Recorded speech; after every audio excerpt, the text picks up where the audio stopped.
Ovulation is a part of the menstrual cycle when the ovary releases a ripe egg, or ovum. Inside the ovary are hundreds of thousands of follicles. Each follicle is a hollow ball of cells with an immature egg in the center. The typical 28-day menstrual cycle begins on the first day of menstrual bleeding. During the first 7 days of the cycle, a few follicles begin to grow at the same time. These maturing follicles secrete estrogen hormone into the bloodstream to prepare the lining of the uterus for pregnancy.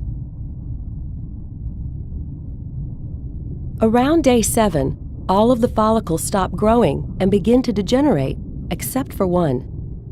This dominant follicle continues to grow and nourishes the developing egg inside it. Around day 12, the follicle secretes a large amount of estrogen into the bloodstream. When the estrogen reaches the hypothalamus and the pituitary gland in the brain, the anterior or front part of the pituitary gland releases a huge surge of luteinizing hormone into the bloodstream. Around day 14, luteinizing hormone causes the follicle to undergo a sudden growth spurt. Right before ovulation, the egg detaches from the inside of the follicle. The bulging follicle releases chemicals, causing one of the two fallopian tubes to move in closer and surround the follicle. The follicle swells until it bursts open, ejecting the egg and fluid from the follicle into the abdominal cavity.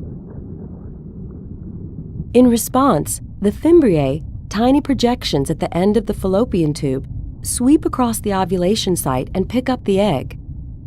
Microscopic cilia on the fimbriae's surface transport the egg to the entrance of the fallopian tube. Inside the walls of the fallopian tube, muscular contractions gently push the egg towards the uterus. After ovulation, the egg lives for 12 to 24 hours, so it must be fertilized by a sperm from the male during this time for a woman to become pregnant. If it's not fertilized, the egg dissolves away and is shed along with the uterine lining during menstruation.